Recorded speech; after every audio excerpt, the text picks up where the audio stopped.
নমস্কার বন্ধুরা, তোমাদের সবাইকে স্বাগত জানাই পূজা কিচেন ফ্যামিলি ব্লগে। এখানে ফুলকপি নিয়ে নিয়েছি, আলু, ক্যাপসিকাম, কাঁচা লঙ্কা, আদা, মটরশুঁটি আর টমেটো।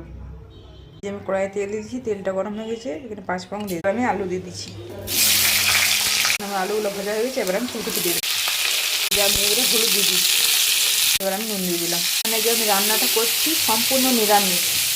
আমি ক্যাপসিকাম আর মটরশুঁটি দিয়ে দিলাম, কাঁচা লঙ্কা, পাকা লঙ্কা দুটো দিয়ে দিলাম। এবার আমি টমেটোগুলো দিয়ে দিচ্ছি। এবার আমি জিরা আর আদা বাটাটা দিয়ে দিচ্ছি। সবজিটা কষা হয়ে গেছে, এবার আমি জল দিই। এভাবে তোমরা নিরামিষ রান্না করে খেয়ে দেখবে, দারুণ লাগবে খেতে, অসাধারণ। পরোটা, লুচি, রুটি, ভাত যা দিতে হবে সেটাই ভালো লাগবে। আমি জল দিয়ে দিচ্ছি। সবজিটা আমার হয়ে গেছে, পরোটা দিয়ে খেয়ে দেখছি কীরকম টেস্ট হয়। খেতে আমার অসাধারণ হয়েছে, দারুণ হয়েছে। তোমরা এইভাবে বানিয়ে দেখবে, খেয়ে দেখবে, দারুণ। কমেন্ট করবে।